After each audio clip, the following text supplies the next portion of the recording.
Este é mais um vídeo da série FDB em que nós retratamos personagens da nossa família disfuncional brasileira. O personagem deste vídeo é Gumercindo, o tiozão do churrasco.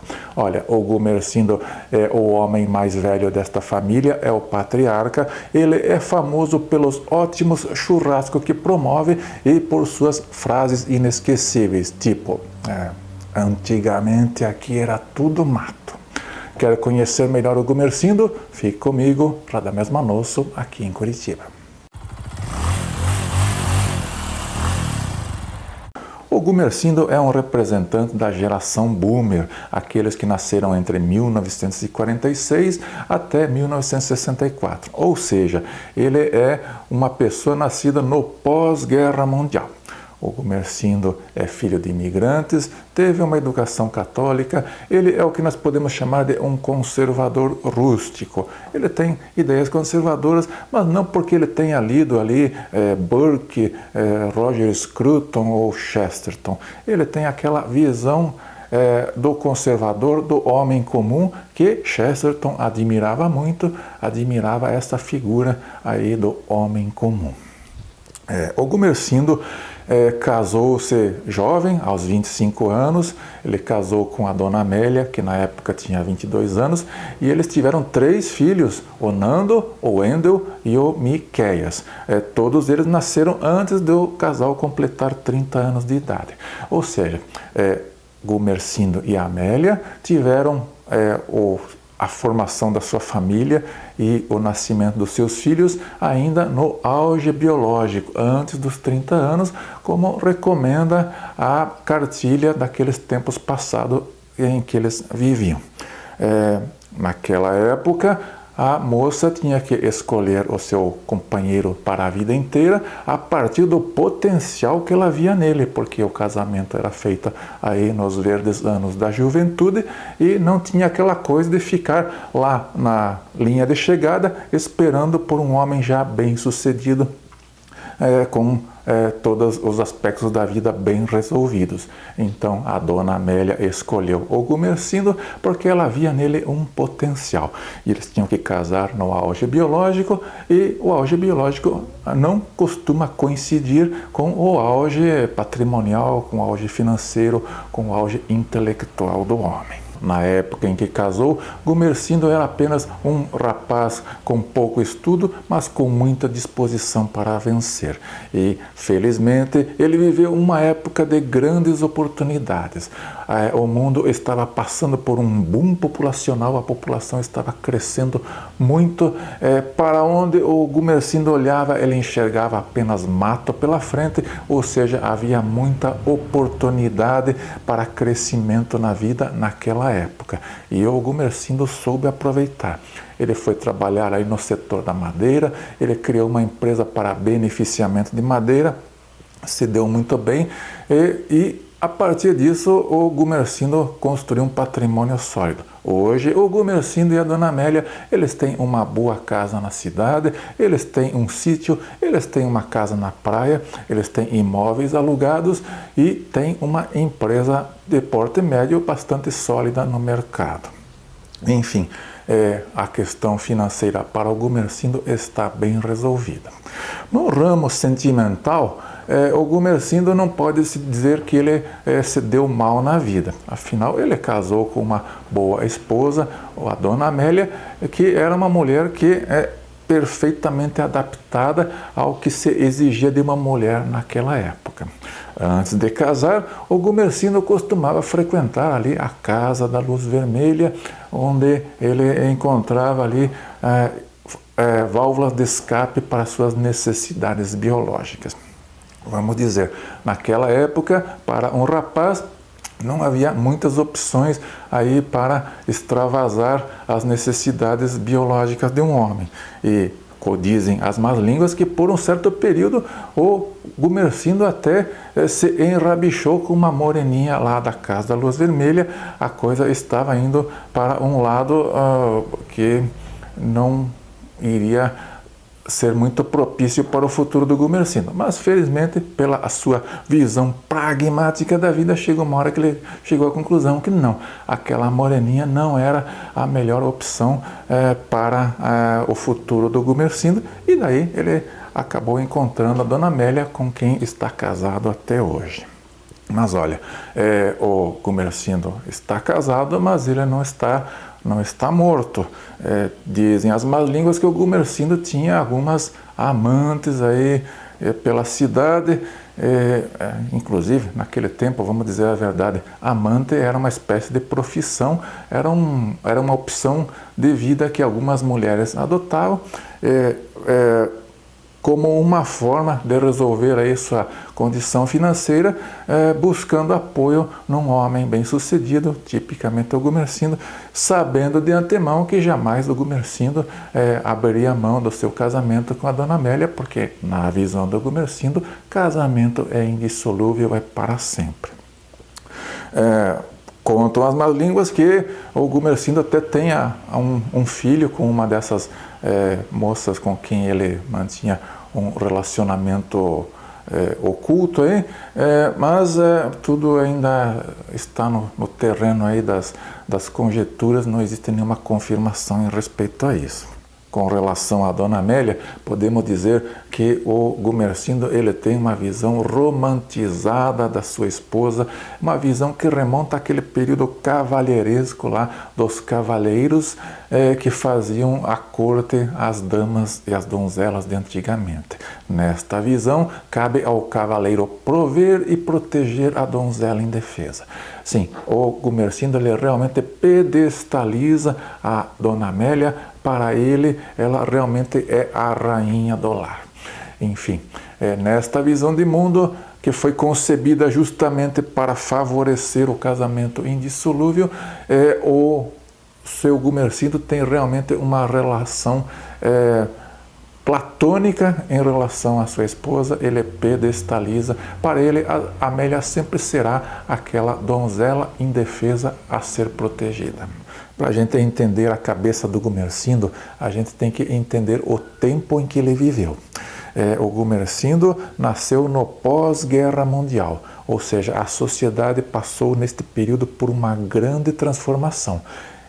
Deixamos aquele período de austeridade, aqueles rigores do período das grandes guerras e entramos num período de prosperidade econômica nunca visto, um grande boom populacional, muita gente nascendo, a população aumentando de forma acelerada, avanços tecnológicos e econômicos que melhoraram a qualidade de vida das pessoas.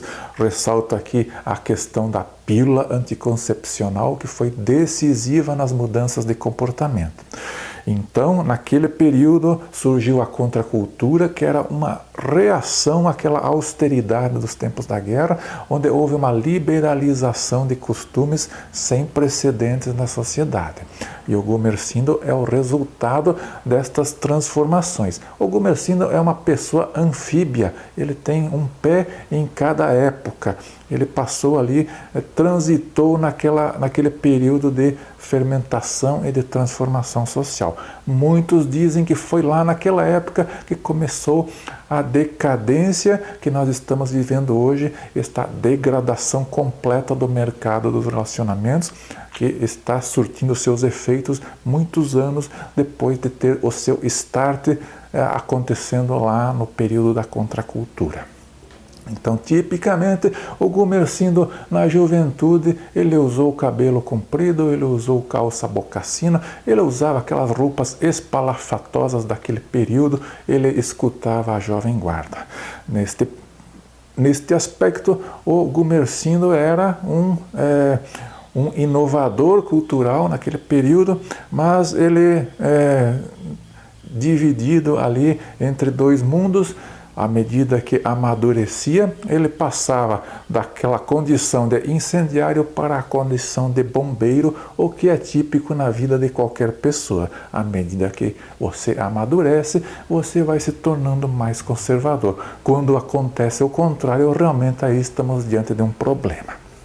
Então, o Gumersindo, ele tem estas características de ter um pé em cada canoa. Ele é fruto de um período de transição.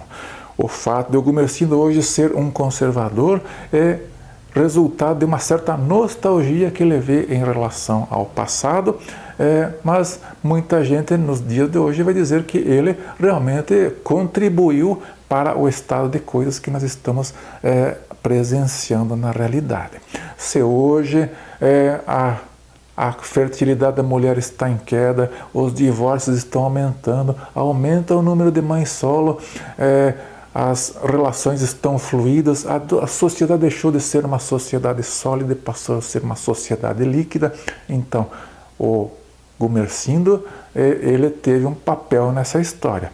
E vamos dizer, não podemos inocentá-lo completamente, porque ele fez parte deste processo. Ele via, naquele período em que ele era jovem, a liberalização de costumes como uma coisa favorável, como uma coisa vantajosa. Nem imaginava ele que as coisas iriam passar do ponto e iriam se encaminhar para uma degradação do mercado dos relacionamentos, que é sentida principalmente pelos jovens de hoje. Realmente, especialmente para os homens, a chamada liberação sexual não foi vantajosa, ela não trouxe dividendos, não trouxe vantagens.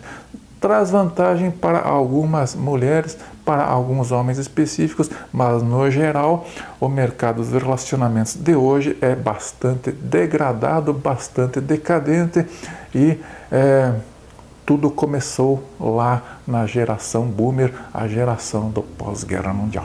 O Gumersindo costuma ser lembrado principalmente por duas coisas. Primeiro, pelos churrascos inesquecíveis que ele promove para toda a família. Todo mundo comparece, afinal de contas é uma boca livre, e o Gumersindo gosta muito desse papel aí de ser o provedor, aquele que faz a alegria da família inteira. Outra questão que tem que ser lembrada são as frases inesquecíveis do Gumersindo durante o churrasco. Vamos citar apenas algumas das mais famosas. Antigamente aqui era tudo mato. No meu tempo não tinha essas sem-vergonhices. Onde vamos parar desse jeito? Quem bate na porta do açougue quer salame. Era um tempo bom que não volta mais. Ajoelhou, tem que rezar. É para ver ou para comer? Seja homem. Agora que você já conhece melhor Gumersindo, o tiozão do churrasco, a gente pode fazer um comentário importante aqui. Gumersindo não é muito popular na família disfuncional brasileira. Tem muita gente ali que olha para o Gumersindo com ar de reprovação. Principalmente aquela parte da família que está ali do lado progressista do pensamento, principalmente algumas garotas ali, a Greta, a Belinha, a Frida Kahlo. Estas consideram que o senhor Gumersindo é uma figura ultrapassada, ele é um representante do patriarcado. Bem, essa turma aí, eles estão sequestrados por uma guerra cultural, e essa guerra vai produzir seus efeitos lá na frente, e vai vir a fatura com os efeitos negativos desta visão de mundo. Mas tem também alguns rapazes que têm um pé atrás em relação ao Gumersindo. Principalmente o Sandrinho, que adota aquela visão crítica, a teoria crítica masculina, e que vê o Gumersindo como o início de todo o processo de degradação do mercado dos relacionamentos que nós temos na atualidade. Segundo eles, foi o Gumersindo da geração boomer que iniciou todo o processo. E ele, Sandrinho, é que está colhendo as consequências dessa degradação de costumes e de visão de mundo que ocorreu principalmente a partir lá da década de 50, 60, época em que o Gumersindo ainda era jovem, foi ele que deu início ao processo. Mas vamos falar o papo reto aqui. Pensando aqui nos conflitos entre o Gumersindo e o Sandrinho. O Sandrinho, se ele fizer um checklist de visões de mundo que ambos têm, tanto o Gumersindo como o Sandrinho, Fazendo um checklist, o Sandrinho vai chegar à conclusão que entre o Gumersindo e o Sandrinho existe muito mais convergências do que divergências. E como diria Ronald Reagan nesta hora, se uma pessoa concorda com você em mais de 70% dos pontos, essa pessoa não é seu adversário, ela é seu parceiro. Então, vamos ter em mente aí que o Gumersindo e o Sandrinho, eles têm pontos de convergência e deveríamos cultivar mais estas convergências do que as divergências. Obrigado por assistir. Chegou o tempo de provar que a grama é verde.